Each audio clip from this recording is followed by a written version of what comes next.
हरे कृष्णा। आप सभी को वैशाख मास की 9वें दिन की हार्दिक शुभकामनाएं। अर्जुनोवाच। अर्जुन ने पूछा, हे भगवान, आप कर्मों को त्याग और फिर उनमें जुट जाना, कर्म योग, मुझे दोनों की सलाह देते हैं। इन दोनों में जो एक निश्चित रूप से अधिक कल्याणकारक हो, मुझे वह बताओ। श्री भगवान वाच। महाराज बोले, हे अर्जुन, कर्मों का संन्यास और कर्मों का योग दोनों ही कल्याणकारक हैं।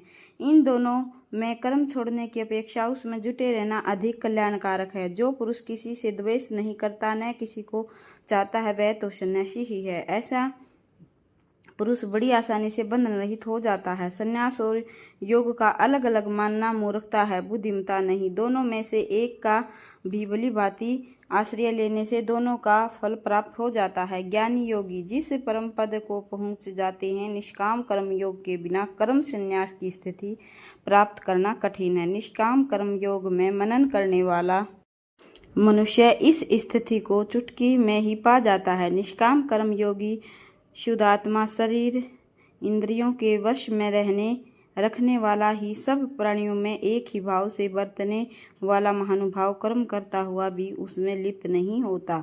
इंद्रियां सब अपने विषय में विचरती रही हैं, ऐसा समझकर तत्वज्ञानी कर्मयोगी देखता, सुनता, छूता, सूंघता, खाता, चलता, श्वास लेता, बोलता, त्यागता, आँख खोलता और मिचता हुआ भी कुछ नहीं करता। ऐसा माना जाता है कि अर्जुन, कुसंग को छोड़कर सब कर्मों को परमात्मा में अर्पित कर जो पुरुष कर्म करता है, वह जल के कमल पत्र की न्याय कर्म से लिप्त नहीं होगा। निष्काम कर्मयोगी आसक्ति छोड़कर अंतःकरण की शुद्धि के लिए केवल इंद्रियों, मन, बुद्धि और शरीर द्वारा भी कर्म करते हैं। निष्काम कर्मयोगी कर्म फल का त्याग करके श्रद्धा स्वरूप भगवत प्राप्ति रूप शांति को पाता है। सकामी मनुष्य फल में आसक्त होकर कामना के कारण बनता है। मन से सब कर्मों का त्याग कर संयमी पुरुष 9 द्वारों वाले इस देह में करवाने के झंझट से अछूता रहकर सुखी रहता है। परमेश्वर ने सृष्टि में कर्ता अथवा कर्म फल संयोग किसी को भी नहीं बनाया, परंतु स्वभाव से यह प्रवृत्ति है। सर्वव्यापी परमात्मा न किसी के पाप कर्म को लेता है, न किसी के शुभ कर्म को, किंतु माया से उसका ज्ञान ढका रहता है। इसलिए सब जीव भ्रम में पड़े हुए हैं। जिनके अंतःकरण का यह अज्ञान नष्ट हो गया है, उनको वह ज्ञान सूर्य के समान उस परमात्मा का साक्षात्कार करा देता है। हे अर्जुन, जो जन बुद्धि और अंतःकरण सब प्रकार से परमात्मा के रूप के साथ एक ही भाव रखते हैं, वह ज्ञान से पाप को छोड़कर जन्म मरण के बंधन से छूट जाते हैं। इसलिए समदर्शी पंडित जन, विद्वान एवं विनयी ब्राह्मण, गौ, हाथी, कुत्ता और चांडाल सबको एक दृष्टि से देखते हैं।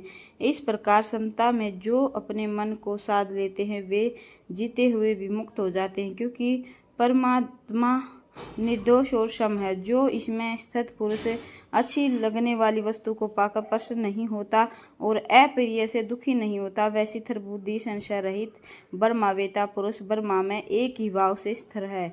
विषयों के बाहरी संयोग से निर्लिप्त रहने वाला पुरुष अंतःकरण में चैन अनुभव करता है। वह ब्रह्मा में एक ही भाव से अवस्थित हुआ पुरुष अक्षय सुख को प्राप्त करता है। इंद्रिय एवं विषयों के संयोग से उत्पन्न होने वाले भोग तो दुख ही उत्पन्न करते हैं। ये भोग अनित्य हैं, इसलिए विवेकी पुरुष इनमें नहीं रमता। जो मनुष्य शरीर छोड़ने से पहले से ही काम, क्रोध आदि को जीत लेता है, वह पुरुष वस्तुतः सुखी है। जो पुरुष अंतरात्मा में सुखी है, चैन और आनंद करता है, वह योगी ब्रह्म ज्ञान को प्राप्त होता है। पाप जिनके नष्ट हो गए हैं, आत्मदर्शी, सबसे हित रखने वाले, संशय रहित ज्ञानी मनुष्य पार ब्रह्मा को प्राप्त होते हैं। काम, क्रोध आदि से रहित, संशमित अंतःकरण वाले ज्ञानी मनुष्यों के लिए चारों ओर परमात्मा ही परमात्मा है। ब्रह्मा विषय भोग को त्याग कर दृष्टि को बोह के बीच में साध कर श्वास प्रवास को सम करके इंद्रिय, मन और बुद्धि को जीतने वाला, इच्छा, भय और क्रोध से रहित मनुष्य मुक्त होता है। वह मुझे यज्ञ एवं तप का भोग करने वाला, सब लोगों का अधिपति और सब प्राणियों का मित्र जानकर शांति को प्राप्त करता है। श्री भगवान वाच। जो मनुष्य कर्म फल न चाहता हुआ करने योग्य कर्म करता है वह सन्यासी और योगी दोनों है। केवल अग्नि होमादि क्रियाओं का त्याग करने वाला सन्यासी अथवा योगी नहीं है।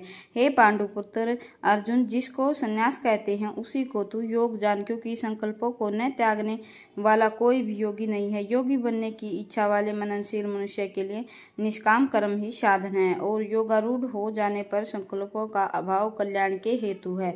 जब मनुष्य न तो इंद्रियों के भोगों में आसक्त होता है और न कर्मों में, उस समय वह संकल्पों का त्यागी पुरुष योगारूढ़ कहलाता है। आपने अपने द्वारा ही संसार समुद्र से अपना उद्धार कर अपने को गिरावे नहीं, कारण कि यह जीवात्मा स्वयं अपना मित्र और शत्रु है।